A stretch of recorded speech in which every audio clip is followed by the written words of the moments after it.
A pensar más con Rosa María Palacios.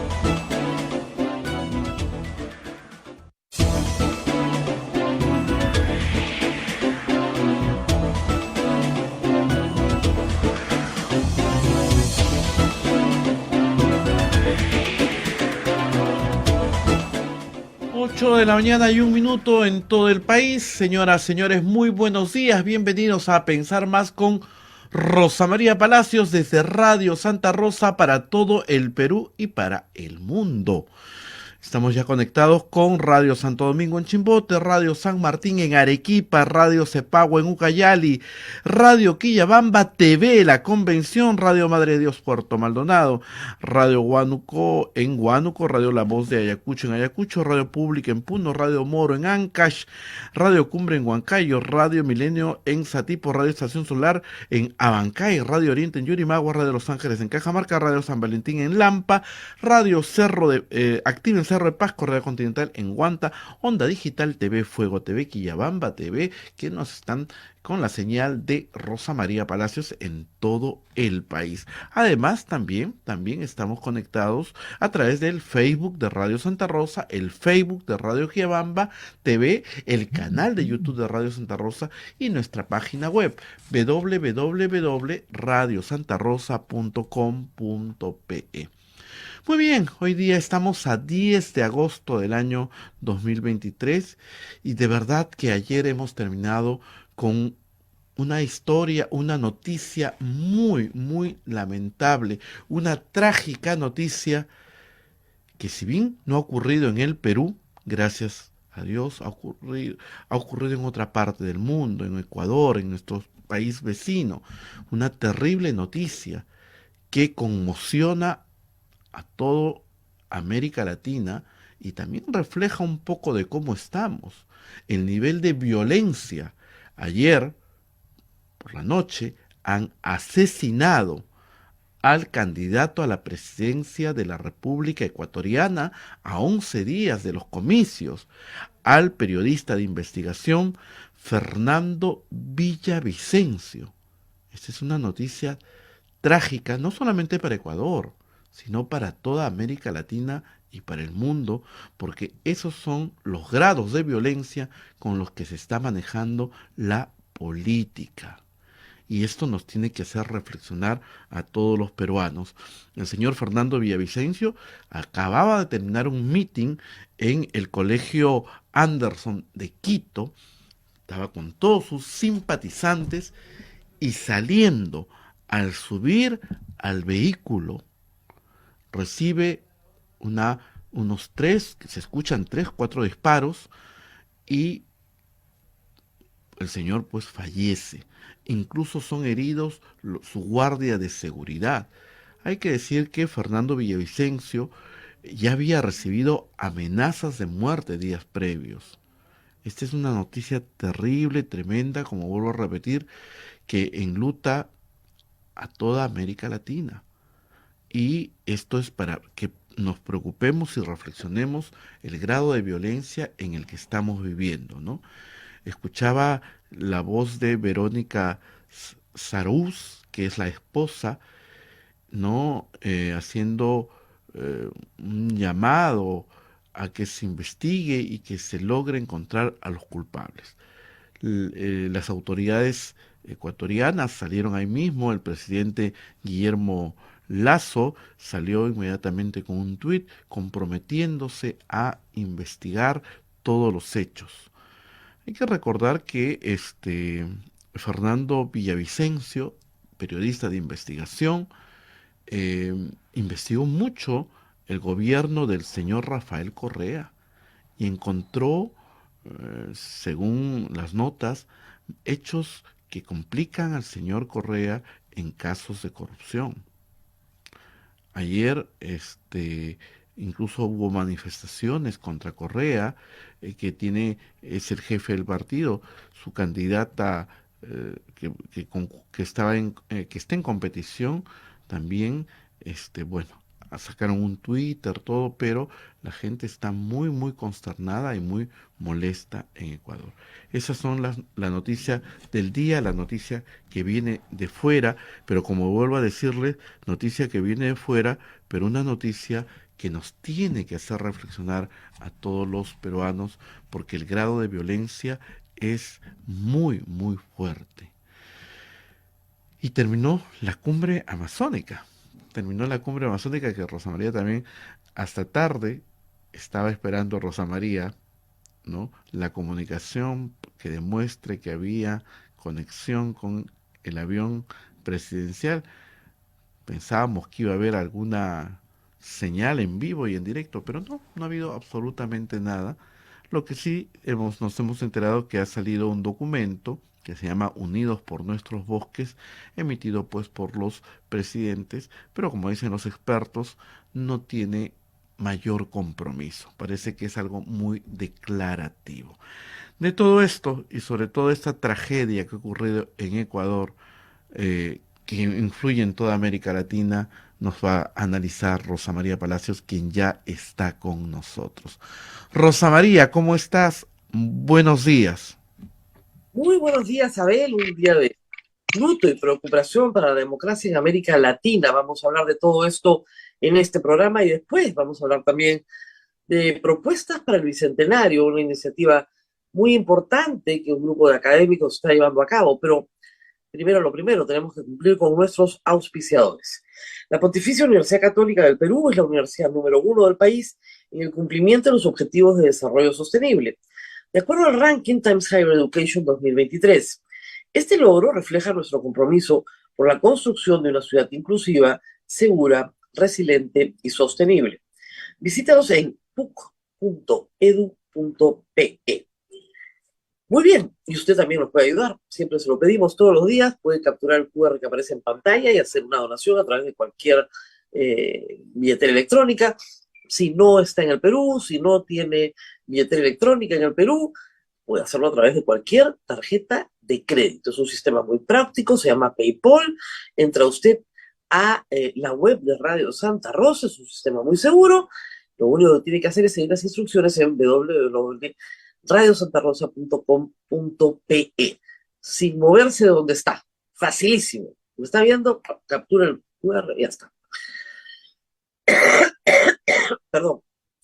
Es una mañana un poquitín húmeda, aunque también caliente. Y ahora vamos a la noticia que ha conmocionado a América Latina y al mundo. A solo hoy, ya 10 días, los ecuatorianos van a un proceso electoral general y el candidato Fernando Villavicencio ha sido asesinado ayer a las 6:30 de la tarde en Quito, saliendo de un acto de proselitismo político. Ingresa, como ustedes ven, a su automóvil. Ahí están las imágenes que han sido captadas. No se ve la cara de los sicarios. Él entra a su automóvil resguardado. Inmediatamente se arma una balacera. Él muere de 3 tiros en la cabeza y es conducido inmediatamente a una clínica que está a pocos metros en realidad. Un vecino captó con su teléfono celular el momento en el cual en la esquina, pocos metros delante de donde estaba el automóvil de Villavicencio, reducen a uno de los presuntos asesinos, mientras que el carro de Villavicencio avanza, dobla y avanza para llegar a una clínica de la mujer a pocos metros, y en las imágenes se observa cómo sacan herido del automóvil a Villavicencio, ingresa al hospital y ya no había nada más que hacer. No había llegado ya fallecido. Este crimen, un crimen político, un crimen en el cual se asesina a un candidato en campaña, es inmediatamente comparado con el magnicidio de Colosio en México, el magnicidio de Galán en Colombia. Sobre el primero, hasta el día de hoy hay teorías sobre quiénes lo asesinaron, en realidad. Sobre el segundo, está claro que lo mató el narcotráfico colombiano. Las escenas que ustedes ven ahí son las escenas dentro del establecimiento donde se encontraba En ese momento, en Colosio, donde había realizado este acto público, eh, luego en esas mismas escenas que son tremendas, se escuchan dos detonaciones que fueron controladas por la policía, pero que han dejado aproximadamente 9 heridos. El hombre que es reducido en la calle, pateado, arrastrado, muere, de acuerdo a lo señalado a la fiscalía, al llegar minutos después a una dependencia también del Estado, con lo cual hasta el momento no hay ni reivindicación del asesinato, ni demasiada información que, como siempre sucede en estos casos, termina siendo muy confusa. Fernando Villavicencio no era el candidato ganador, pero era un candidato que según algunos estaba en tercer lugar de 8 o en cuarto, pero que venía subiendo mucho en las últimas semanas. Un candidato más bien liberal, más bien dirían en el Perú de derechas o de centro derecha, que había denunciado muchísimo la corrupción de Rafael Correa. La candidata de Correa es la favorita en este momento en las elecciones ecuatorianas. Y la candidata de Correa representa a Correa, que no puede ir, está en Bruselas, en Bélgica, que no puede ir al Ecuador porque tendría que enfrentar sus procesos judiciales. Fernando Villavicencio fue un periodista de investigación, premiado en Colpín, la conferencia de periodismo de investigación latinoamericano que patrocina, entre otros, el Instituto Prensa y Sociedad en el Perú. Ganador de premios, fue acosado judicialmente por Fernando Correa. Fernando Correa, Rafael Correa. Fernando Villavicencio tuvo hasta 3 juicios con Correa, que por supuesto, como todo proyecto autoritario, no soporta que lo critiquen. Las investigaciones de Fernando Villavicencio se concentraron en la concesión de contratos petroleros, en los que advirtió conflicto de interés, en los que advirtió enriquecimiento ilícito. Por esa razón tuvo que huir en el 2014. La etnia Ashuar en la Amazonía lo amparó. Luego, en el 2017, huye al Perú. Y acá el Instituto Prensa y Sociedad tramita un asilo para él. Hay un artículo que ha estado circulando anoche del doctor Pereira defendiendo su caso como un caso de libertad de expresión y de acoso del poder, pero finalmente no le conceden el asilo o no termina de tramitarse porque él sale del Perú, pero fue acogido acá por el Instituto Prensa y Sociedad. Perdón, en los últimos años siguió siendo un activista en la lucha contra los desmanes de Correa, y en esta campaña no se quedó callado nunca. Hace pocos días, en entrevistas que ahora escalofrían, anunciaba que lo habían amenazado de muerte, que no podía hablar de alias Fito, un poderoso narcotraficante que controla cárceles en Ecuador. Pero apenas murió, después de haber dicho también hace pocos días en un meeting que doña Luisa, es decir, la candidata de Rafael Correa, no lo iba a obligar a ponerse un chaleco antibalas y que su camisa empapada de sudor era su mejor chaleco, diciéndole al pueblo que el pueblo lo iba a cuidar. Pues bien, los ojos se han volteado, por supuesto, también a Rafael Correa como sospechoso de ser el autor intelectual de este crimen. Sobre esto no hay hasta el momento ninguna prueba, salvo las amenazas del propio Correa, que ha sido siempre muy locuaz. En Twitter le dirige unas palabras que terminan con esta frase: ya pronto se te va a acabar la fiesta. Y en sus mensajes propagandísticos en apoyo a su candidata, Correa dice que su venganza será personal y contundente. Digamos que no son frases exculpatorias, ¿verdad? Pero todo esto está bajo investigación. Reitero, lamentablemente en estos casos, como se ha probado en el caso de Colosio en México, averiguar la verdad termina siendo una tarea titánica. En la desesperación se alteran escenas del crimen, hay un manejo desprolijo de heridos, de fallecidos, un testigo clave muere en las primeras horas, reuniones de emergencia del presidente Lazo, el presidente que él convocó a elecciones anticipadas, preveyendo que no lo iban a dejar gobernar. Y en esa anticipación, para que se participe popularmente, pues asesinan a un candidato presidencial.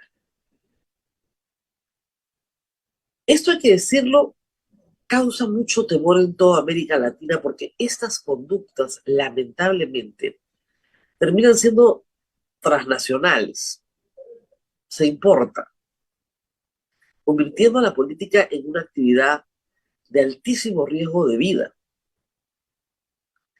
No puede haber una democracia en la cual los candidatos teman morir. Fernando Villavicencio era casado y deja 5 hijos.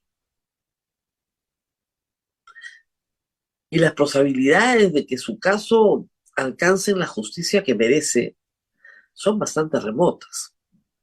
Reitero, hay 2 sindicaciones, pero hasta ahora han pasado, es verdad, pocas horas, nada en concreto. Las mafias del narcotráfico que él venía denunciando, o una vinculación entre estas, sus sicarios y Rafael Correa. Anoche, en algunas ciudades de Ecuador, partidarios de Villavicencio se autoconvocaron espontáneamente para caminar. He visto imágenes de Quito, he visto imágenes de Guayaquil y de Machala. Ahí tenemos gritando Correa asesino en las calles de estas principales ciudades. Me temo que el velorio y el posterior entierro del candidato va a ser uno de los actos más grandes de esta campaña, en repudio a lo que significa su asesinato. Los demás participantes inmediatamente se apuraron a lamentar lo sucedido a través del Twitter, dar el pésame a sus partidarios y familia, y también, por supuesto, a Rafael Correa. Las respuestas a ese mensaje de Correa son nulas, porque Correa no las permite, lo cual es indicativo de el nivel de, ahí está, no se permite responder, el nivel de indignación que puede haber en este momento en Ecuador. Una situación muy difícil para un país limítrofe que tiene que enfrentar a Rafael Correa, el hombre de la revolución, el chavista, en fin, básicamente, hay que decirlo, el más grave flagelo para la libertad de expresión en Ecuador es el propio Rafael Correa, que lo único que hizo fue insultar al periodismo, perseguirlo, sacarle plata, quería sacarle $47,000 a Fernando Villavicencio, a como diera lugar, cobrarle, arruinarlo económicamente. Y ahora Fernando Villavicencio está muerto. ¿Cuánto daño hará en la campaña electoral a las aspiraciones de Correa a este asesinato? Eso lo sabremos el día de las elecciones, faltan 10 días para eso. Pero se prevé que algún nivel de daño habrá. Reitero, el asesinato ha indignado a la sociedad ecuatoriana, que no conocía de este tipo de acciones, ha conocido otras, reitero, pero no esta, lo cual genera este enorme clima de inestabilidad y preocupación. ¿El candidato pudo haber sido mejor cuidado? Sí, él mismo señalaba con detalle las amenazas de muerte que recibían él mismo en su campaña. Y sobre esto se culpa al presidente Lazo. Villavicencio caminaba, como se ve claramente en las tomas, con guardaespaldas, pero parece que eran poco profesionales. Tú no descuidas un flanco, ¿no es cierto?, en un abordaje al automóvil, como es el de la puerta lateral. Al principio las imágenes eran muy confusas.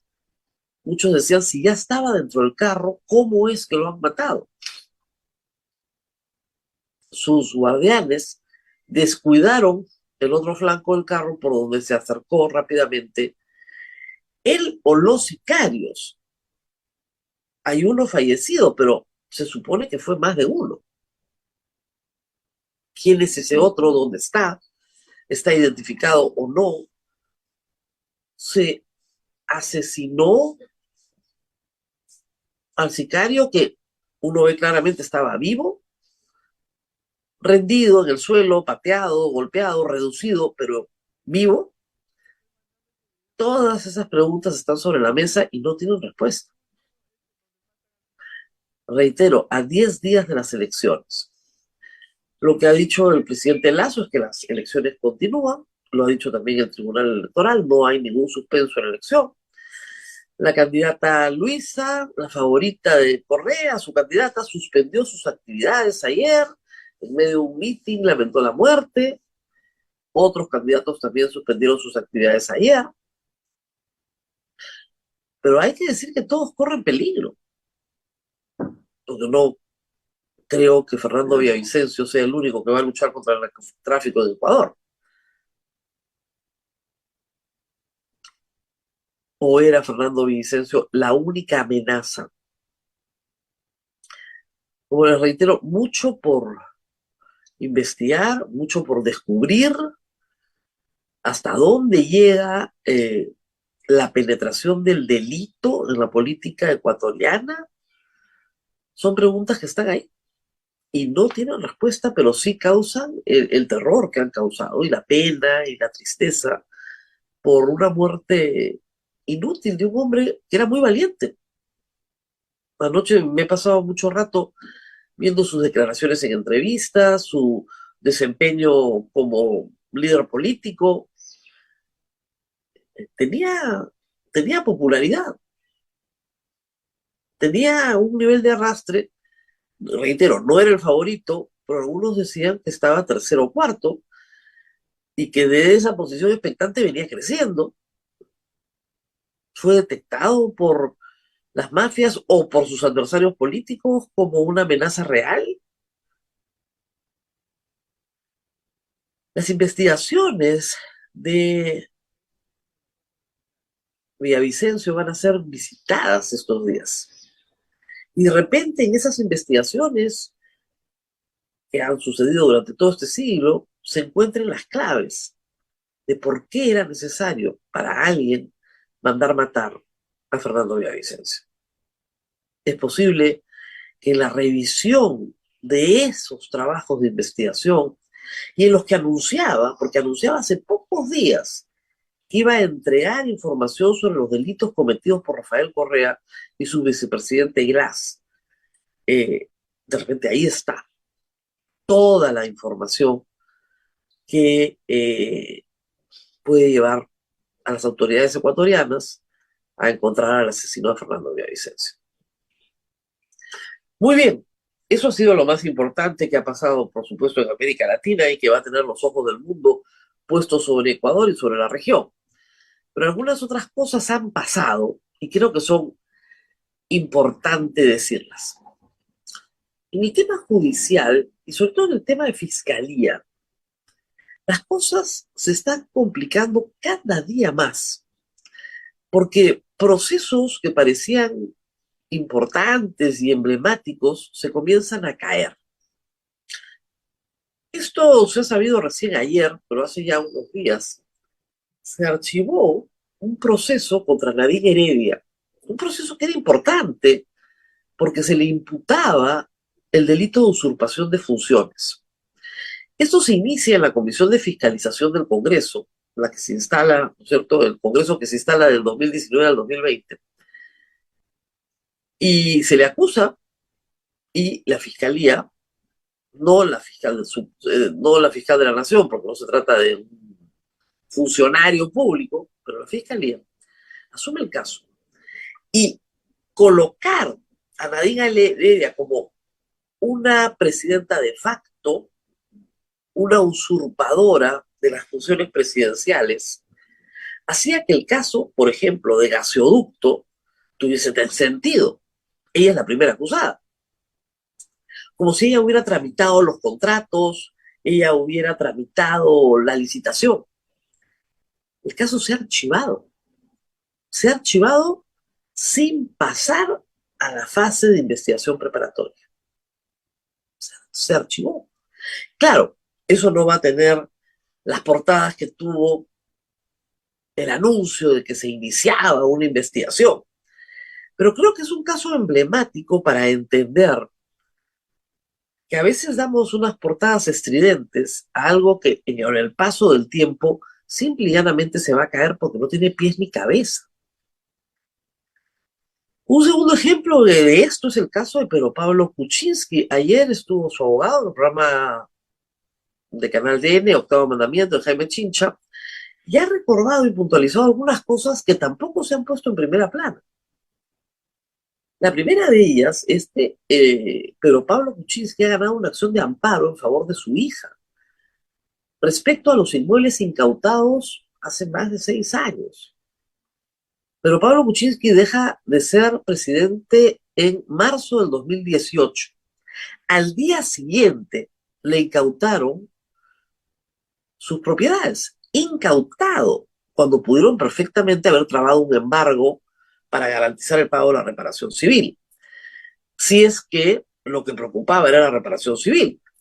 Pero no, el señor José Domingo Pérez asumió que los bienes inmuebles eran producto de actos de lavado de activos, cosa que no pudo probar nunca, hasta el día de hoy. Pero un juez le autorizó a incautar estas propiedades, que eran un anticipo de legítima de la hija menor de Pedro Pablo Kuczynski. Tanto la casa en Cineilla como la casa que tenía al lado suyo. En esa casa, en Choquehuanca, al lado hay otra casa que le pertenece y que la alquilaba para obtener una renta para poder vivir. Le incautaron la casa con los inquilinos adentro y los botaron. Reitero, ambas propiedades no son de propiedad del señor Kuczynski. Son de propiedad de su hija, que es la propietaria del 100% de las acciones de una empresa que sus padres le entregaron como anticipo legítimo. Y ella jamás ha sido notificada. Lo que es más grave, los bienes fueron entregados, ¿no es cierto?, a Pronavi y están absolutamente destruidos, sobre todo la casa de Cieneguilla, saqueada y destrozada. Recuerdo perfectamente el día que la incautaron porque se pidió a muchos vecinos que acogieran a los animales. Estaban dispuestos a poner una tranca en la puerta y a dejar a los animales adentro. No eran muchos, ¿no? Pero había un caballito, unas gallinas, perros, que tuvieron que ser repartidos entre el barrio para no dejarlos morir de inanición. Reitero, adentro han saqueado, la propiedad está completamente destruida. ¿Para qué? Para satisfacer el capricho de José Domingo Pérez, que nunca ha podido probar lavado de activos. Sin embargo, con todos los plazos vencidos, después de tantos años, acusó, pidió 35 años y estableció que Kuczynski, su socio, el chofer de Kuczynski y su secretaria eran una organización criminal. ¿Y saben qué pasó? El juez le dijo no, nula la acusación. Y en ese estado está. Le devolvieron su acusación. Vuelva usted a acusar. Y en ese estado está Kuczynski. Como saben ustedes perfectamente, y se los he explicado, si hay un delito que imputar a Kuczynski por los actos del 2005 y 2006, es el delito de tráfico de influencias. ¿Por qué? Porque utilizó su posición de ministro y primer ministro para que una empresa que era de su propiedad contratara con el Estado peruano. a través de un socio. Él no participa en estos actos, eso es verdad, pero su socio se beneficia y por lo tanto la empresa se beneficia y por lo tanto se beneficia económicamente Pedro Pablo Kuczynski. Pero el delito de tráfico de influencias prescribió, ese sí, hace años y nunca lo han acusado por tráfico de influencias.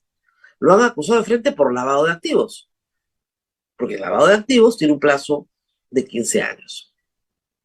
En la fácil y en la más larga, 20. Pero si los hechos ocurrieron en el 2006, yo calculo que para el 2026 el caso estará prescrito definitivamente, ¿no?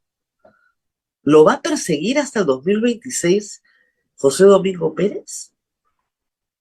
Pero Pablo Kuczynski es un hombre ya muy mayor, tiene impedimento de salida del país.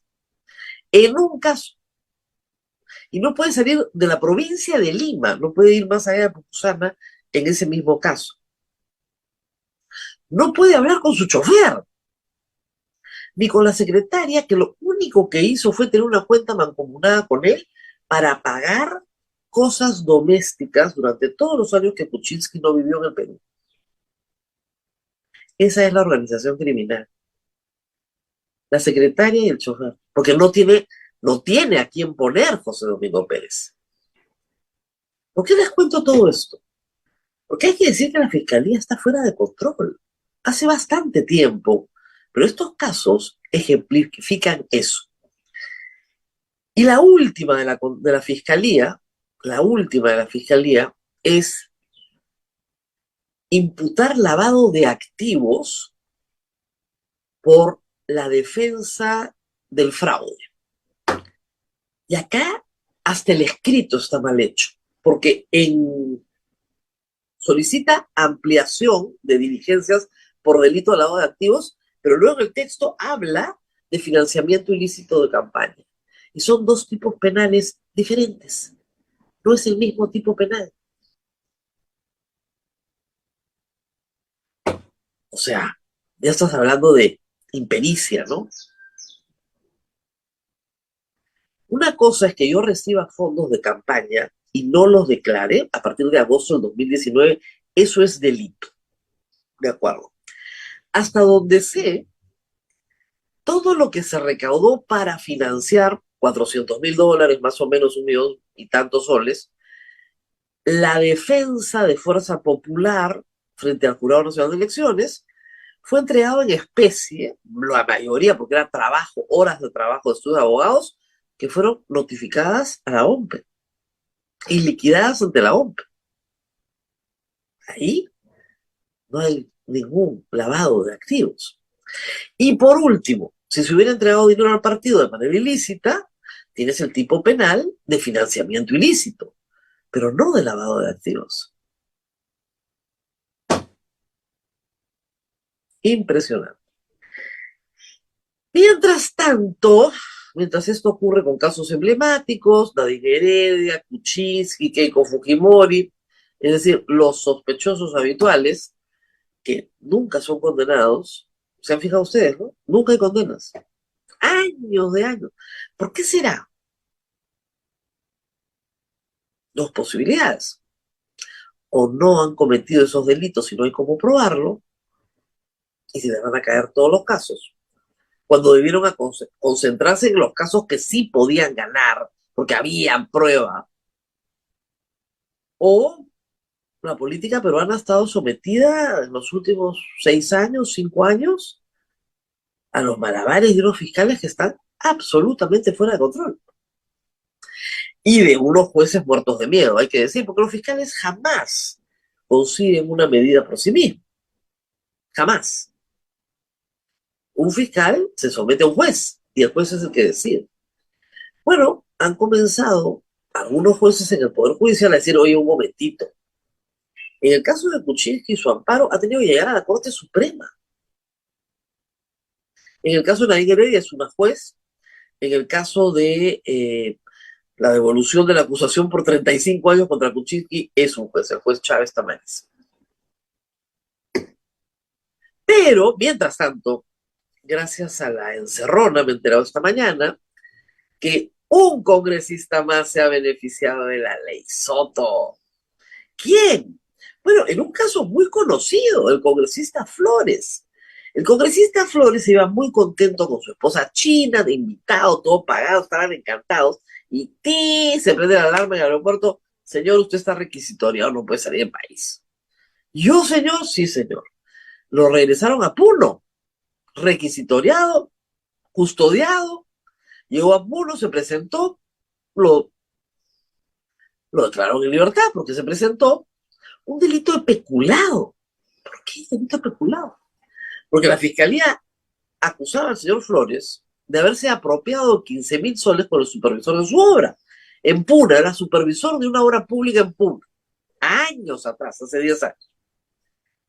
Lo acusaban de peculado. El señor se fue a China, la pasó muy bien. Y mientras estaba en China, su abogado introdujo un escrito donde se dice: señora jueza, se acaba de aprobar una ley que dice que esto ya prescribió.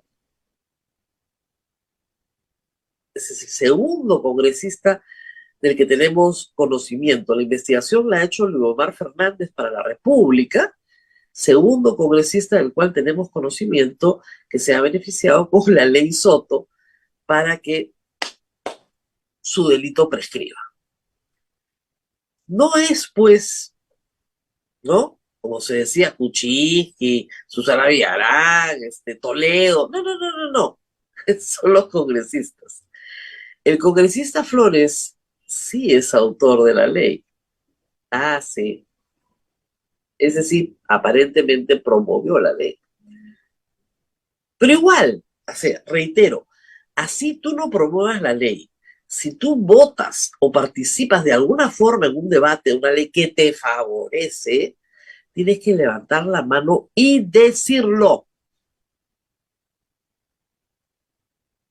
Así tu voto sea 1 de 130, tienes que decirlo. Eso está en la norma. Y no lo han dicho, pues. Van dos. Miren, con el nivel que tiene este Congreso, van a venir un montón más. Hacen leyes para favorecerse a sí mismos. ¿Algo le ha pasado al señor Soto esta semana? No. Su partido lo respalda. Sus colegas lo respaldan. Porque el señor Soto es lo mejor que el Congreso le puede ofrecer al país. Por eso lo han elegido su presidente. Porque los representa. No estoy agrediendo a nadie, estoy solamente verificando un hecho puntual. Si es el presidente, los representa. Sus actos representan al Congreso. No va a pasar nada. No en este Congreso, por supuesto. Entonces van dos.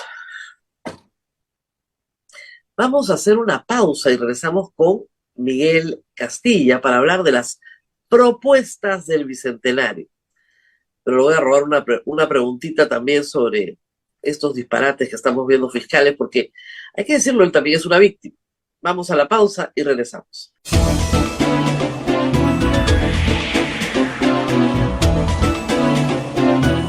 Vamos con A Pensar Más a través de Radio Santa Rosa para todo el Perú. Rosa María ya se encuentra con nuestro invitado, el doctor Luis Miguel Castilla, exministro de Economía. Adelante, Rosa María. Sí, vamos a hablar de estas obras. Esto es una obra larga, complicada. Voy a dejar la pregunta de la Fiscalía para el final, pero vamos a hablar del trabajo de Vidensa. Y Propuestas del Bicentenario es una colección, y por eso ha habido una pequeña confusión en mi cabeza. Expliquemos un poquito el plan de la obra. Yo voy mostrando los libros. Propuestas del Bicentenario, Rutas para un País en Desarrollo. Este es el primer libro que aparece, ¿verdad? Así es, Rosa María. Ante todo, buenos días, gracias por la entrevista. Eso salió en el año 21, en el fragor de la campaña electoral, cuando se reabría la economía y donde se suponía había un grado de urgencia para resolver los temas de salud, de educación, de economía, y era muy propositivo en el sentido de plantear propuestas a los 100 días, propuestas a los 6 meses, al año, a quien llegara a ser gobernante, poder tener una serie de ideas para no perder el tiempo por el sentido de urgencia. Ese fue el primer libro. Después vamos a regresar sobre este momento. Acá está el segundo tomo. El segundo tomo se publicó un año después, hace exactamente un año, en el cual, viendo un país totalmente fragmentado y en particular estas diferencias entre Lima y el interior, es que nos propusimos entender qué cosa mueve a las regiones. ¿Es el debate en el Congreso? ¿Es el debate, digamos, a nivel nacional? ¿O si hay otros móviles? Y vimos que efectivamente son otros móviles totalmente distintos. A ellos les importa que se acabe la obra en su jurisdicción, le importa la cosa productiva. Y lo que interesante en este tomo, también conjuntamente con otros coautores, era ver por qué, por ejemplo, en una región convive la agricultura moderna de agroexportación con la agricultura de subsistencia. Lo mismo la minería moderna con la minería ilegal. Ese fue el segundo tomo, Claro, que mirando además a las cuestiones regionales y locales. exactamente lo que decía, esto venía en el marco de la elección nacional y esto en el marco de la elección de octubre regional y municipal. Correcto. Ahora acaban de lanzar el tercer tomo, esa es la historia. Claro, este es el tercer tomo, todos publicados por Penguin Random House. Y en este tercer tomo, los temas se deciden con mucha antelación. De hecho, esto lo decidimos antes del fallido golpe de Pedro Castillo. Era viendo toda la degradación institucional del país, todo lo que estábamos presenciando, es que sin instituciones sólidas no hay forma de recuperar los años perdidos.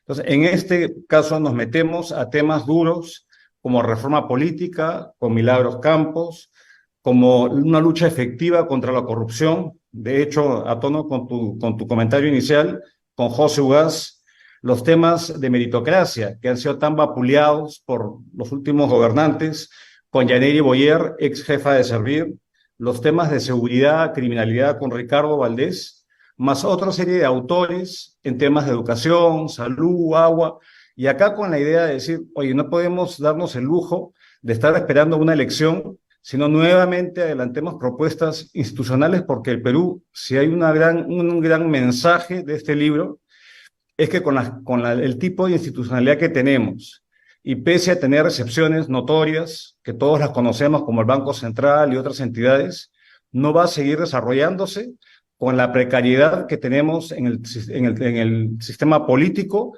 y en las instituciones que tenemos para atender problemas cotidianos de la ciudadanía.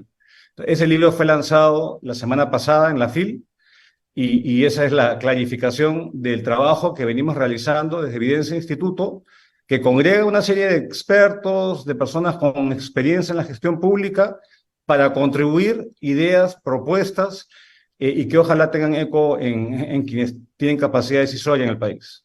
Claro, porque ese yo creo que es el problema central. Ya van 3 tomos, Videnza viene haciendo estos trabajos. Detrás de cada uno de estos artículos, porque son artículos propuestos por diferentes actores, hay una experiencia, hay una educación, hay muchísimo, ¿verdad? Por ideas no nos quedamos. Y las ideas son importantes, porque si no hay ideas no hay transformación. El problema es cuando las ideas se impactan en los niveles de gobierno. Y antes de entrar al tercer tomo, vamos al primero de regreso. ¿Cómo le fue a Rutas para un País en Desarrollo? O sea, de acá se recogió. ¿Ustedes creen que tuvieron un impacto, que pudieron hacer abrir los ojos, ya sea al gobierno de Pedro Castillo o posteriormente al de Dina Boluarte? ¿Hay algo acá que se recogió? A ver, sería un poquito presumido pensar que un libro va a incidir sobre alguien, y esa no es la idea. No, claro. Pero sí discutimos con todo el espectro ideológico, desde Perú Libre hasta Renovación, con sus candidatos al Congreso. Sí lo presentamos por todo el país y sí hubo una campaña muy fuerte comunicacional para transmitir estas ideas. Y de hecho, creo que muchos temas a nivel de los gobiernos regionales y en discusiones en privado se han comentado todos estos temas. Tampoco es que estemos reinventando la pólvora. Hay cosas claro, que son bien evidentes, pero claro, si uno tiene que hacer llegar a un veredicto, obviamente que no se escuchó nada, ¿no? Porque se hizo todo lo opuesto. Castillo cuando entró, digamos, se dedicó ya a hacer lo que hizo. Y no escuchó mucho. Quizás lo que mantuvo fue la estabilidad macroeconómica en el país, y eso hay que reconocerlo. Mantuvo un manejo ordenado de las finanzas públicas, pese a todo, y punto, nada más. Pero sí, digamos, no tuvo, digamos, ese eco que hubiésemos querido, porque no solamente iba dirigido hacia las autoridades, sino que la gente pueda tener opciones y un mundo, Rosa María, y tú creo que lo vives todos los días, donde se basan en los improperios, en la diatriba, en los insultos, y ya nos hemos olvidado de discutir, de discrepar y de plantear ideas, más allá de insultos. Entonces creo que eso es algo que hace falta recuperar en nuestro país. Ahora, el problema para este trabajo es justamente ese. No es que, yo le diría, el 90% de los candidatos, tanto regionales, municipales como nacionales, si le dan a leer estos dos libros, van a firmarlo. Es casi un plan de gobierno para cada sector, para cada actividad. Pero como el compromiso es tan epidérmico y el conocimiento tan escaso, creo yo, ya en una posición de poder hacen exactamente lo contrario o simplemente desdeñan ideas importantes. O sea, por ejemplo, en economía, ustedes lanzaban una serie de propuestas hace 2 años sobre algunas medidas de disciplina fiscal. Eh, ¿Cuál fue la política más importante de los primeros 6 meses del gobierno de Castillo en materia económica? Dar señales muy equivocadas a la minería, por ejemplo, en el caso de Mirta Vázquez, o expandir el gasto público a través del bono que tú quieras, el bono Yanapay, los bonos que fueron una solución de absoluta emergencia, que jamás se habían dado en el Perú, que solo se dan en el programa Juntos, de repente eran una política que tenía que ser universal. Pero sí Y te voy a dar un ejemplo, sí te voy a dar un ejemplo donde sí hubo utilidad en ese libro y fue una total coincidencia. Porque hay un capítulo en ese primer libro que se refiere a la reforma tributaria. Y claro, acordémonos que en aquel entonces Pedro Franque, que era ministro de Economía, él quería que le dieran facultades en una serie de temas, incluido incrementar la carga tributaria al sector minero. así es. Entonces, de hecho, a mí me invitaron al Congreso, a la Comisión de Economía, a dar mi opinión de experto. Y la hice basada en esa publicación. Claro.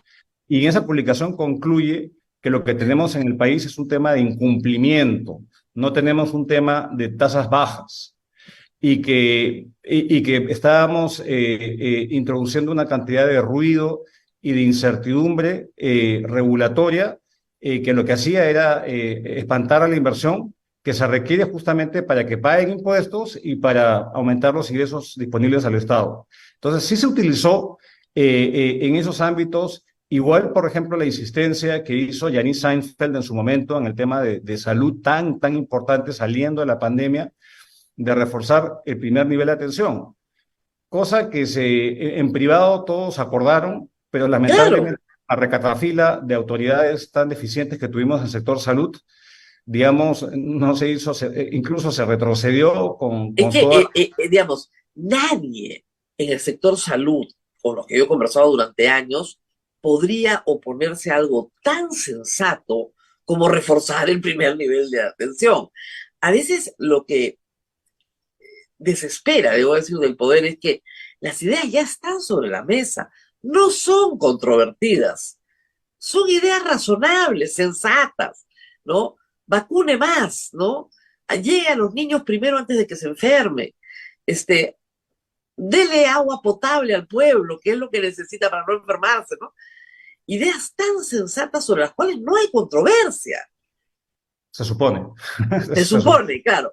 Pero a la hora de Pero la hora, priorizo esto, no gasto en esto, o no tengo capacidad de gestión. Y ahí vamos al volumen 2. Porque si bien hay poca capacidad de gestión en el gobierno central, las cosas se agravan en los gobiernos regionales y municipales. Así es, y por ejemplo, ese tomo coincidió con los casi los 20 años desde que se hizo las reformas constitucionales para fortalecer la descentralización. Y básicamente, en la parte más de políticas públicas, el libro llega a dos conclusiones. Uno es que, bueno, obviamente ha sido fallido, no se han cumplido los objetivos, Pero hay dos temas que nunca se discuten, que es el hecho de que los políticos siguen creando más y más distritos y hay un nivel de atomización a nivel de las autoridades locales que es imposible que ellos puedan emprender proyectos razonables, de una envergadura razonable por su pequeño tamaño, y que incluso ahí se inocula el germen de la corrupción, porque son proyectitos que son bajo administración directa y se siguen creando más distritos todos los años en el país. Ya llevamos 1900 y tenemos una población por distrito de las más bajas en América Latina. Primer problema. Y lo segundo es que para descentralizar se requieren dos: quienes reciben la competencia y quienes tienen que de alguna forma dejar este control férreo. Y lo que pensamos es que muchas veces el propio Ministerio de Economía y Finanzas, haciendo las meas culpas correspondientes, nunca soltó, digamos, soltó los recursos, las responsabilidades, pero el control a veces agobiante de los sistemas administrativos impedía que se ajuste a esta heterogeneidad en las regiones, por tanto, y en los gobiernos locales pequeños. Por tanto, ese esquema requería una reingeniería constitucional. Y lo que dice, si queremos discutir cambios en la Constitución, incluido el uso del canon, etcétera, abramos esa discusión, pero es una discusión obviamente que no tiene ningún tipo de tracción o aceptación en el Congreso, porque ahí sí se requiere una discusión constitucional de cómo hacer mejorar la descentralización, no para revertirla, sino para mejorar. Bueno, es que cualquiera que viaja por el país, cualquiera que me escuche en cualquier punto del país, mira a su alrededor y dice, no entiendo si hay plata. O sea, es la primera cosa que usted, esta región está recibiendo plata del canon minero, del canon petrolero. ¿Por qué no tienen agua y desagüe? Que es una cosa tan sencilla y básica. ¿Por qué la escuela se cae a pedazos? ¿No? Pero plata hay. Eso es lo más. La frustración nacional es cuando nosotros éramos chicos, o sea, ahorita, no había plata, pues, ¿no? Era un país pobre, ¿no? 1985, 90, no había ni palté. Pero ahora hay. Y habiendo, no hay la posibilidad de tener un mejor colegio. Por eso es que Castillo, apenas llegó, dijo 500 millones para pequeña obra pública municipal. Héroe. Bueno, por ahí cayeron Heiner y todos los demás. Estaban robando la plata con los contratistas, pero sí hay la necesidad está, la necesidad es real. ¿Por qué no podemos satisfacer las necesidades básicas de la población? Eso es algo que desespera. Ustedes lo explican, pero me gustaría que se lo explique al público. ¿Por qué no podemos satisfacer educación, salud, justicia, un mínimo de infraestructura? ¿Por qué? Y la respuesta justamente a esa pregunta tan pertinente que haces se les da en el tercer tomo, porque hay tres temas transversales, tres temas que pueden haber mucho más, pero tres temas que se entrecruzan. Si no tenemos partidos políticos razonables, que tengan programas, que tengan semilleros para preparar cuadros, que luego cuando se son elegidos asuman responsabilidades, no se va a poder lograr lo que tú dices. Si no tenemos un control efectivo de la corrupción, y lo que tenemos es que de cada 100 soles que se invierten, 15 o 20 soles se pierden en corrupción. Y si no tenemos una meritocracia, pese a que han habido leyes que se han aprobado, pero que ha carecido del apoyo político, de efectivamente instaurar un régimen de evaluación, de incentivos positivos, de acompañamiento y mejora en el capital humano, no vamos a poder lograr justamente esa mejor ejecución y esos proyectos de impacto que tanto reclama el país.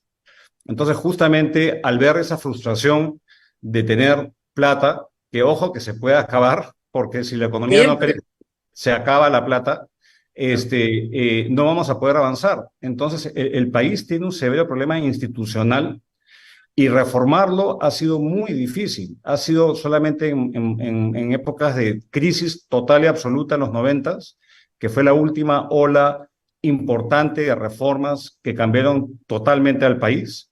Y luego por acuerdos internacionales. La siguiente ola fue cuando firmamos el acuerdo comercial con Estados Unidos y obligó a mejorar cierta institucionalidad en el tema ambiental, por ejemplo. Ahora aspiramos a acceder a la OCDE, Ah, ojalá, y ahí quizás hay requisitos de gobernanza, de política pública, institucionales, cosa que yo veo un tanto distante de lograr, habida cuenta del sistema disfuncional que tenemos en el país. Entonces, pero nuevamente, no solamente lo decimos nosotros, lo dicen las agencias calificadoras, lo dicen muchísimo, esto no es una novedad, que si es que no nos damos cuenta de que estas instituciones le ponen efectivamente un tapón al crecimiento, estamos condenados a retroceder. Y de hecho, parte de todo lo que ha ocurrido en los últimos meses, el discurso 28 de julio, ¿por qué no ha sido efectivo, dado que ha sido 3 horas y pico de cuchumil medidas y varias económicas? Es porque estamos en un entorno en el cual el entorno político, el sistema, no da confianza. Punto. Uno podrá anunciar mil cosas, pero si no atacamos, digamos, agarramos el toro por las astas, lamentablemente vamos a estar en una medianía que no nos va a permitir recuperar esos espíritu animal de los inversionistas, esa confianza del consumidor para salir adelante pese a todos los compunches que se quieran lanzar y todos los planes reactivadores que lamentablemente hasta la fecha no han sido muy efectivos. Entonces, el problema de fondo son las reformas que se están haciendo y en cada uno de estos capítulos no son capítulos, ensayos separados, buscan justamente hilos conductores y que los hay. Y después cuando uno aterriza y lo baja a educación, a salud, a seguridad, a agua, que ya son los problemas cotidianos que afectan a la gente, depende de lo que pase en los capítulos transversales. claro, pero por ejemplo, pero para la mayoría de los electores, y me alegro por este libro porque vamos a poder hacer difusión de esto, les es muy difícil entender que por no tener buenos partidos políticos lo están asaltando en la esquina. Correcto. O sea, esa correlación de esto es porque no tengo buenos partidos políticos. Sí, mira, es porque no tienes buenos partidos políticos, te están asaltando en la esquina. Así es, y justamente en la FIL tuvimos un panel donde estuvieron los 3 autores de esos capítulos conmigo, a José Ugaz, a Mili Campos y a Nelly Boyer, donde su labor era ver la complementariedad que tiene cada uno de sus temas. Y vemos que se tiene que avanzar en los 3 temas. Claro, cuando uno habla de fortalecer partidos políticos, uno se puede horrorizar porque es darle plata. En el Perú causa horror. Claro, Horror. pero si es que estamos en esa situación, estamos atrapados, absolutamente atrapados. Absolutamente atrapado. Pero ¿por qué hay que decirlo? Porque en los 90s se hizo en el Perú una ola reformista gigantesca, un Big Bang, sin partidos políticos, justamente por un régimen autoritario que negaba los partidos políticos. Y se logró. Porque estábamos en una profunda crisis económica. Ah, no, ya, claro. No Dicen quedaba que otra. peor no quedaba otra. Pero fíjese, con la pandemia, que era la oportunidad para decir, mira, la fortaleza del Perú permite sacar adelante una serie de medidas. Las malas decisiones de aterrizaje de esas medidas costaron miles de vidas. O sea, es una situación dramática, es una situación crítica, las prioridades se fijaron yo creo que mal. Lo primero que debe haber hecho el gobierno fue invertir en oxígeno y en vacunas. Eso fue lo último que se hizo. Y no se aterrizó correctamente. Cuando no necesitabas partidos políticos, además necesitabas aterrizar medidas. Entonces, a veces el Perú se salva en la desgracia y a veces se hunde en la desgracia. La evaluación de la pandemia para el Perú es atroz porque es Claro. el número de muertos. The Economist dice 300.000, oficialmente son más de 220.000. Claro. Y de esa situación no salimos cuando se fijaron mal prioridades. Había el dinero, si no nos hubieran podido comprar vacunas, si no nos hubieran podido repartir bonos, había el dinero Y, por ejemplo, se tomó la decisión espantosa de cerrar toda la economía, cuando no había razón para hacerlo. Y probablemente por eso es que en la encuesta que hace Ipsos respecto al progreso que siente la ciudadanía, el nivel de progreso que vivimos, solamente el 5% de los peruanos piensa que estamos progresando. 5%, que es similar a las cifras que teníamos el año 90. Claro. Entonces, el nivel de urgencia, uno pensaría, claro, en ese momento sin partidos políticos, con un gobierno autocrático, ahora, digamos, no sé lo que hay, pero No, es que ese es el problema, no sabemos lo que hay, pues. pero hay Porque sentido de ¿qué hay? urgencia. Es la anomia lo que tenemos, es una especie de cosa anárquica. Regresemos al mensaje del 28 de julio. ¿Qué fue lo que pasó? Yo he tomado nota, lo he leído varias veces. Yo siempre dije, el lunes no se van a acordar lo que dijo. Bueno, un poquito más le hemos dado el discurso, hemos llamado a varios expertos en educación, en salud, hemos hablado de economía, y nadie ha entendido cómo va a ser el país para salir de un crecimiento que será con suerte de 1% este año. Nadie ha entendido cómo vamos a salir de esa trampa. Nadie. Y eso es lo que hace que la confianza no se recupere, básicamente. Es justamente ese es el tema. No es el contenido, no son las medidas específicas, sino es el marco y tener un norte y tener un horizonte que vaya más allá de 6 meses. No lo tenemos. Entonces, y eso es lo que es difícil explicarle a la población, y los inversionistas y los que apuestan capital lo saben. Entonces se van pues a otros Claro, lados. O simplemente se obviamente. dedican a optimizar lo que ya tienen. Además, el político peruano tiene que entender algo que se entendía muy bien en los 90. El Perú compite contra el mundo. La gente, si no trae su plata acá, se va a otro lado, porque tenemos pues competencia mundial. No hay forma. ¿Cómo hacer para que el Perú vuelva a crecer si nadie confía? Eso es como un matrimonio mal avenido, ¿no? Tú dices, oye, ¿tú confías en él? No. ¿Por qué sigues con él? Bueno, hasta que viene otro, y me voy con el otro, por supuesto. Pero Pero yo creo que dentro de todo esto, Rosa María, suena, digamos, como muy depresiva esta conversación, o sea, hay, digamos, la resiliencia de la economía está dada, tenemos los sí, fundamentos sólidos, no se ha trastocado los pilares de nuestro modelo de economía de mercado, ahí están las tres portadas, por si acaso, para todos los que nos están viendo. la apertura continúa y se está recuperando, digamos, con matices, un manejo mucho más profesional del Ejecutivo, los ministerios económicos, que son los más importantes, están en manos tecnocráticas y continúan estando en manos tecnocráticas. Por algo el sol es una moneda fuerte, considerada como fuerte. Entonces, y la resiliencia del peruano en general, de recursearse, eso nos permite de tener claridad, un liderazgo claro y un mínimo de soporte político. Este país puede salir adelante. Lo que Es pasa es que, que es que, falta es que ese elemento central, que es el sistema que está totalmente es que implosionando, tú mirando sus puedes propias... mantener, claro, pero es que uno puede mantener lo que tiene, pero con lo que tiene vamos mal. Porque todavía tienes que sacar hoy a 27% del país de la pobreza. Todavía. Estaba en Y 20, ojo, ahora está en y ojo 27. y ojo que puede ser 30. Por eso, ¿ok? Y si tú solo lo manejas como está, mejorando tus sistemas administrativos un poquito, ¿no? Tú necesitas dar un salto.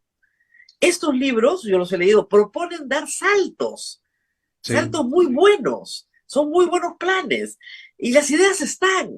El problema es que la ejecución es en este momento imposible, porque no hay la más mínima confianza, y además, para que esto funcione, o sea, el combustible de todo esto es la inversión privada. Sin duda. Y te doy un ejemplo rapidito, por Si no ejemplo. hay inversión, o sea, yo armo un castillo lindo, pero la caldera es la inversión privada. No hay Y, electricidad, no hay energía, no hay nada si no hay inversión privada. y te doy un ejemplo rapidito. El agua es un problema central y tenemos muchas ciudades que no tienen 24 horas. El agua está manejado por empresas municipales quebradas y hay una alternativa que es olvidarnos de la infraestructura, sino por qué no hacemos contratos de gestión de largo plazo donde proveedores privados habilitan bloques de agua y el Estado compra esos bloques de agua, digamos, para abastecer a la población que no requiere de tubos. Lo que requiere es agua con condiciones mínimas establecidas las 24 horas del día.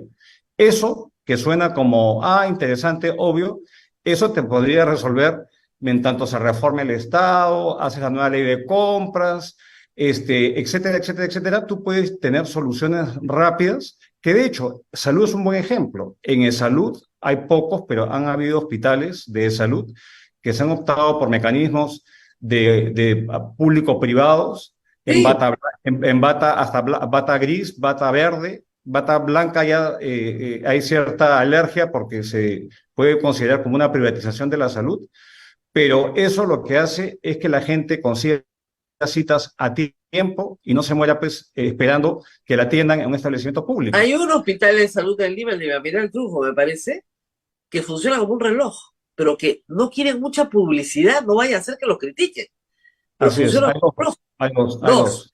hay dos. Funciona como un reloj, todos los que están afiliados ahí están felices, pero, claro, si haces muy público el modelo, te dicen, no, no, no, no, no, esto tiene que ser excepcional. Y ahí también hay cuestiones, hay que decirlas, ahí sí hay cuestiones ideológicas. Pero, ¿cómo hacer para atraer gran inversión minera, que es la que necesita el Perú? Porque si no, no sales adelante el desarrollo de este siglo, esos 10 años de crecimiento que sacaron a la mitad del 60, se bajó al 20% de pobreza, se explican en la minería.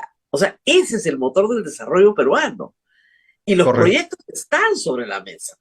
Hay así es. proyectos, Por pero supuesto que los hay.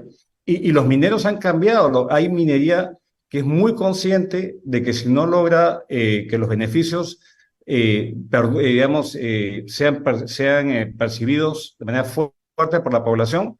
Pero, por ejemplo, hay otro problema y planteamos la solución. Cuando hay una fijación exclusiva en la área directa de influencia, uno, por ejemplo, se olvida de que hay ciertas minas que tienen que pasar pues, por no sé cuántas provincias para llegar al puerto. Caso de Apurímac, Las Bambas, que atraviesan el corredor vial del sur y las comunidades de Cusco no reciben nada, cero, salvo polvo cuando pasan los camiones por ahí.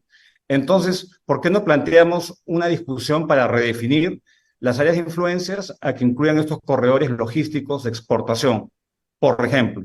Entonces, y eso está contenido en el libro. ¿O por qué no pensamos porque en además, efectivo? pero hay que explicar una cosa ahí.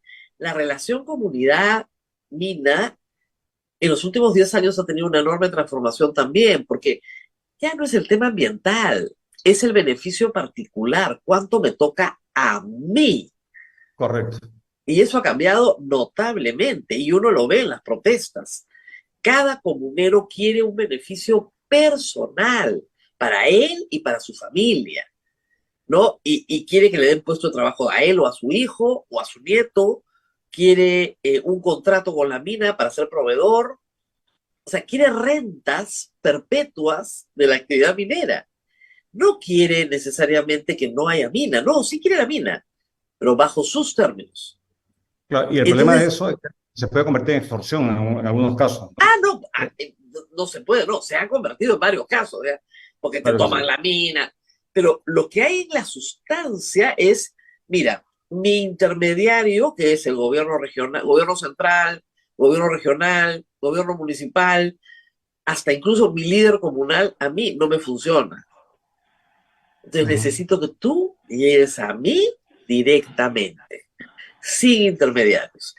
Ese es un reto, eso es una discusión enorme que tiene que tener el país, enorme, gigantesca sobre cómo cambiar el sistema de regalías. Claro, y hay modelos que han funcionado. En Canadá y en otros Bueno, países claro, han porque la propiedad, funcionado. claro, porque la propiedad del subsuelo pasa a ser de la comunidad, que es tremendamente atractivo para la comunidad, muy poco atractivo para el gobierno central. Correcto. Pero el debate ni siquiera está planteado. Y además, ese es un debate que se tiene que dar en el Parlamento Nacional, con visionarios, con gente que pueda decir cómo yo inserto estas comunidades en el desarrollo, ¿no es cierto? Haciéndolas, o las hago propietarias, o las hago concesionarias, o, ¿no? y no hay eso. Y por eso mismo una reforma política es tan importante para justamente tener esos espacios de discusión de estos temas que son centrales. Sí, pero no hay ni siquiera el debate. Yo no digo No, no que hay. cambiemos el tema porque de repente el que tenemos funciona y ha funcionado y puede seguir funcionando, pero por lo menos alguien que plantee algo para discutir. Y a pesar de que yo sí sé que la academia, como en este caso la academia, proporciona los instrumentos, hay que ver la estigmatización. Mili Campos, estoy segura, ha hecho un estupendo trabajo. Mili Campos es parte de la Comisión de Alto Nivel para la Reforma Política, que produce un libro fundamental con todas las reformas de un sistema orgánico político. Ya está todo escrito. Yo ayer escuchaba, me pasaron al expresidente de Chile, a Frei, hablando con preocupación, digamos, de la falta de desarrollo de infraestructura portuaria en Chile, la importancia del puerto de Chancay y cómo geopolíticamente esto puede dejar a los puertos de Chile atrasados, la necesidad de la inversión, una visión de estadista, pues, de país, de cómo nos enfrentamos a los desafíos, la importancia de los puertos, no llenar las carreteras de containers, sino tener puertos que hagan cabotaje. Hace años que yo no escucho a un político hablar en esos términos, o sea, en términos de la grandeza del país.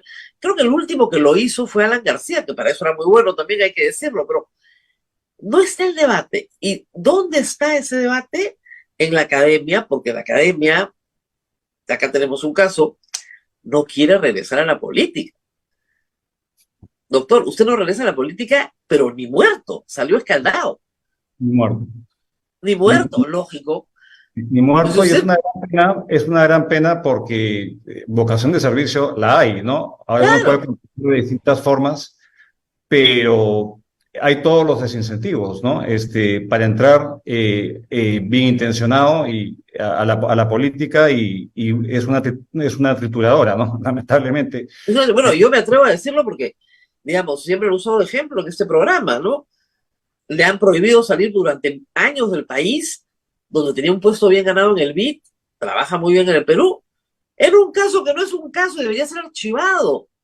La señora fiscal ha pedido 3 años más sobre 6 que ya investigó, a ver si inventa algo en el caso gasoducto, involucrando a personas inocentes como usted, Alberto Pasco Font, todo el comité de proinversión, en un tema que es comercial entre privados, porque Modric paga a privados para que le den información de su competencia. ¿Qué tiene que ver eso con los ministros?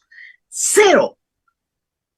Pero le han arruinado la vida a un montón de gente. Entonces, frente a esa institucionalidad que persigue la corrupción, que es un lamentable desastre también, porque hay que perseguir la corrupción, ¿qué nos queda? Mejor Nos, ni nos queda muertos, ¿no?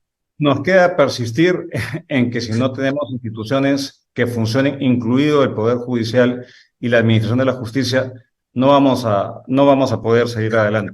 Entonces, a mí no me gusta hablar de eso, pero sí, yo soy víctima de esta persecución, pero también yo creo en un sistema de justicia, eventualmente la verdad saldrá y uno al final, en vez de esconderse, uno sale, trabaja y contribuye, ¿no? Desde donde uno No, puede. sí, pero ¿a qué costo, no?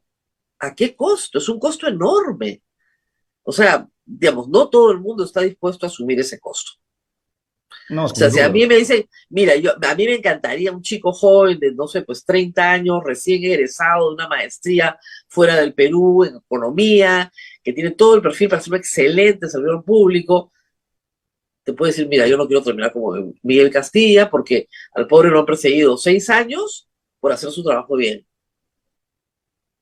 Pero no hay que perder la esperanza porque yo creo que finalmente este, la justicia se va a imponer. Y como tú bien decías al comienzo, ya los jueces se están dando cuenta de que hay que cambiar un poquito El digamos, enfoque, el el enfoque. enfoque, por decirlo algo, ¿no? Ya, no, sí, bueno, ya. Nadine Heredia acaba de obtener una victoria clarísima, no había usurpación de funciones. Kuczynski acaba de obtener una victoria clarísima, le da un amparo a favor de su hija porque le han incautado una propiedad para destruirlas. La fiscalía y los jueces, porque los fiscales no hacen nada solos, han tenido una aproximación a estos casos que ha sido brutal a futuro porque además, ¿quién honorable se va a acercar? Pocos. ¿Quién corrupto se va a acercar? Muchos. Ese es el problema. Los incentivos son perversos. Pues, entonces ahí se puede hacer todo esto. Vamos. Ese es el problema. Con una administración de justicia que no está a la altura y que además no es efectiva en el combate a la corrupción, porque ese es el problema de fondo. Que es uno de los grandes temas que José Ugaz, de hecho, resalta en su capítulo, ¿no? Claro. Pero mira, yo creo que no hay que victimizarse, sino hay que seguir trabajando y esperar que la justicia se imponga eventualmente algún día y seguir contribuyendo al país. Porque no hay espacio para la indiferencia, Rosa María. Uno tiene que ocuparse, tiene que ser activo en los medios que pueda, con los medios que pueda. Y los medios que hemos decidido nosotros es exponer nuestras ideas, porque hasta ahora el Perú es un país donde se puede exponer ideas. Y no hemos llegado a otros niveles en los cuales Claro. a uno lo penalizan por publicar sus ideas. Así que eso creo que es algo positivo. Ahora, hubiera sido interesante, este es el tercer tomo, para que vean qué poco debate hay, es que les haya salido al frente a alguien y digan, no, señor Castillo, yo tengo otras ideas. Acá está mi libro y debatamos. Pero ese fenómeno tampoco se ha dado.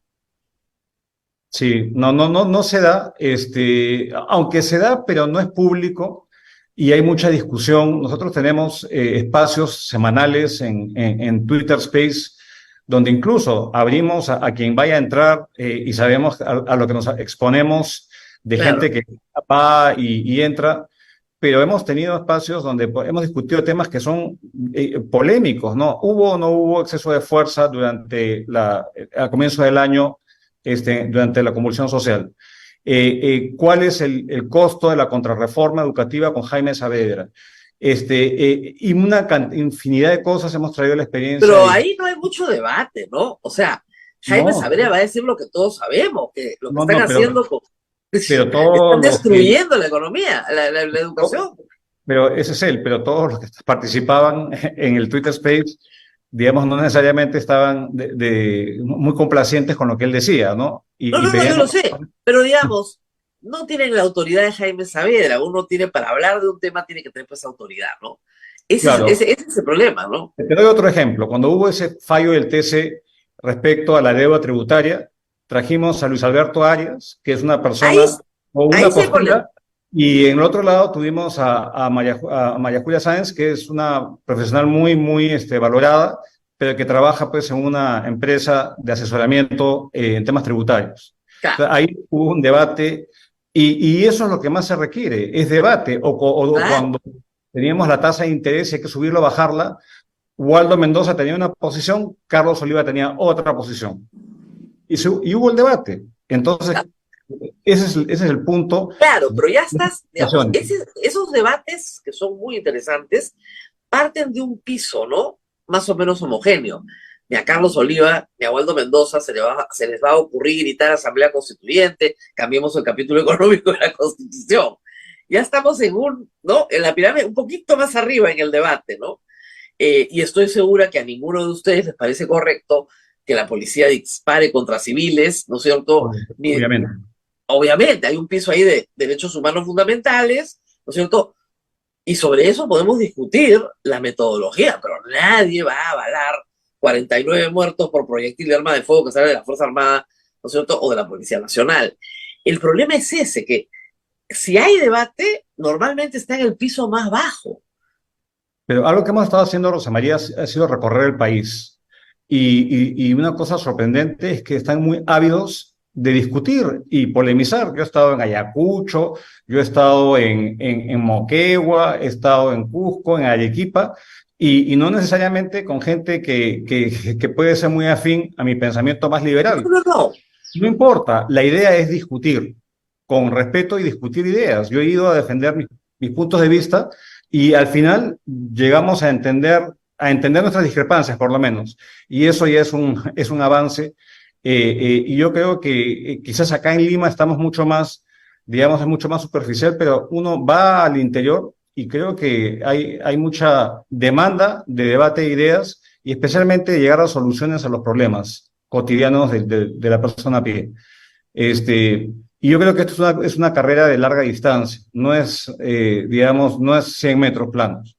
Y hay que persistir y persistir y ojalá que otros también se dediquen a eso. Es nuestra contribución que se suma a la de muchos otros y ojalá con visiones distintas para llegar a consensos y puntos mínimos de encuentro, ¿no? Muy bien. Midensa es, por favor, dígame qué es. Midensa es un instituto sin fines de lucro que nació, es un hijito de Vidensa Consultores, pero que ha apostado por aportar ideas a la discusión de política pública, sumando no solamente a nuestros profesionales, sino una red extensa de profesionales de distintos gobiernos que lo que tienen en común es experiencia aplicada en la gestión pública. Y ese es nuestro propósito. Muy bien, muchísimas gracias. Tercer tomo, se vende en las librerías. Si no tienen el 1 y el 2, aprovechen para pedir. Ahí están, el 1, el 2 y el 3. Ya me llegará el 3 a mí, pero tengo el 1 y el 2. Muchísimas gracias a Miguel Castilla por haber estado con nosotros. Yo me tengo que despedir. Compartan este programa porque ahora se comparte muy fácilmente y nos reencontramos nuevamente el día de mañana. Adiós. Chau, chau. Así es, Rosa María, cuídate mucho, nos reencontramos mañana. Agradecemos al doctor Luis Miguel Castilla. Chao. Chao, Abel. Hasta mañana. Hasta aquí, A Pensar Más con Rosa María Palacios.